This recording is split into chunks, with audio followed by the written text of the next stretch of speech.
Lounging in the bath before bed, you reread the email over and over on your phone, wishing there was something you could do about it.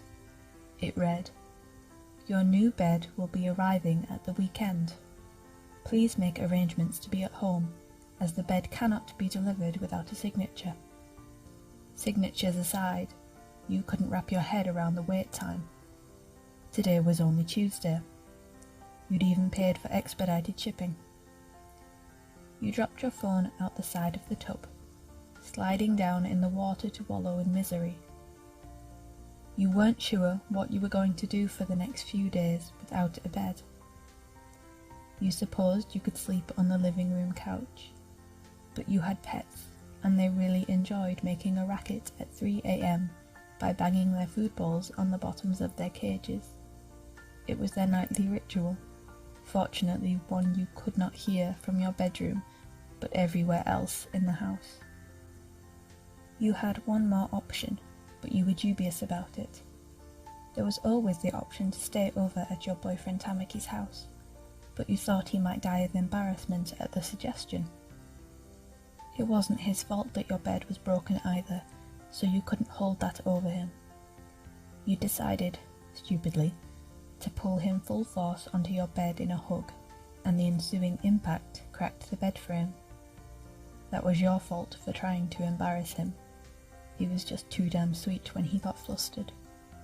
And this was how karma was getting you back for enjoying your boyfriend's shy disposition. Your phone buzzed on the bathroom floor. You reached for a towel and dried your arms, then picked it up, checking your messages. There was one from Tamaki. "I'm sorry I broke your bed." You tutted in a gentle sort of way, your eyes going soft at the message. It wasn't his fault. You told him that over and over again. You typed a quick reply. "Again, it was my fault. Please stop worrying. Kiss kiss." You sent the message, then set your phone down, keeping your arms above the water in anticipation of a reply. It came in seconds. "Sorry. I'm really sorry. Also, you can get out now. It's ready." You didn't wait to reply. You hopped straight out the bath, spraying water everywhere as you reached for a towel to dry yourself. Tamaki was actually in your house right now, trying to fix your bed. He had sent you off to get a bath, telling you he would fix the problem by the time you were out, as a way to apologize for breaking it. For a shy guy, he sure was stubborn and ready to take the blame for things that really weren't his fault. After drying off thoroughly, you dressed yourself in pajamas and wrapped a small towel around your hair. On days when Tamaki wasn't at your house, you usually went from the bath to your bedroom fully naked, but you didn't want to break Tamaki. He had such a nervous, adorable disposition, and the thought of seeing you naked always made him terribly stuttery and awkward. Actually seeing you naked would probably make him short-circuit. You opened the bathroom door, calling over to your bedroom. "Tamaki, I'm on my way." "Right," you heard him stammer. You wondered what he had done to fix your bed. You knew it wasn't a permanent solution, but hopefully it could hold out until the weekend when your new bed arrived. You didn't know what to expect, but when you pushed open your bedroom door and saw Tamaki sprawled on the floor, covered in a radius of thick cotton, you squeaked, desperately, trying to hold down laughter. But Tamaki still heard it. He leapt up, his face red with embarrassment. I knew it was a terrible idea.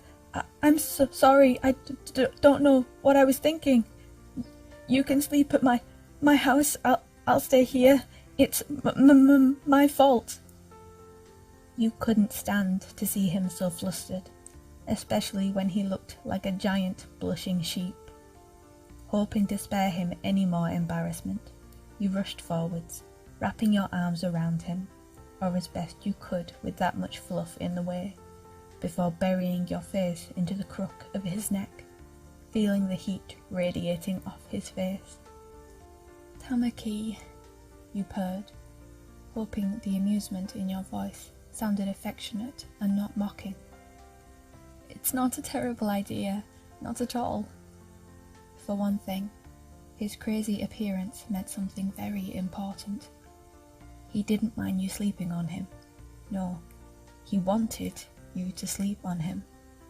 The giant mounds of fluff sticking out from him were, in essence, a bed for you to sleep on. You pressed a soft kiss to the bottom of his chin. "Let me sleep on you." You didn't expect it to come out sounding suggestive, but he went rigid all the same, before throwing his hands over his face, crushing your face into his neck in the process. Then he realised what he'd done and let go in a panic, so flustered by the thoughts of you sleeping on top of him that the only thing he could think to do was curl into a ball, and that was just as adorable. You could hardly cope. He was too damn lovely. "Tamaki," you cooed, managing to crawl in front of him to pull his hands away from his face. "Thank you. I bet you're the comfiest bed there is." "Please," he whimpered, hardly able to hold your gaze. "Don't tell anyone I did this. It's too embarrassing." You kissed him on the bridge of his nose. "I promise."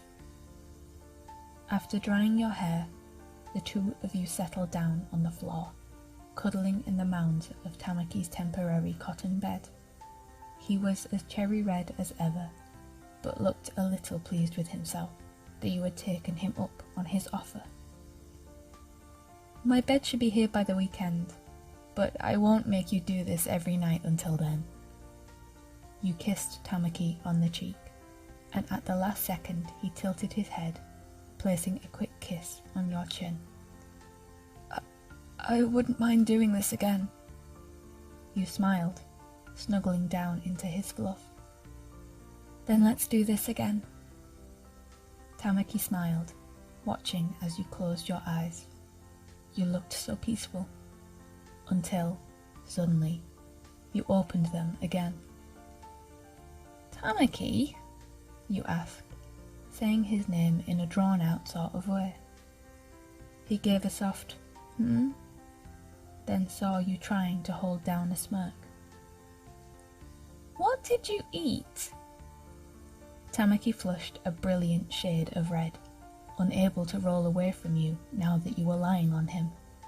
He couldn't bear to tell you he'd eaten a chunk of stuffing from your pillow. It was just too embarrassing.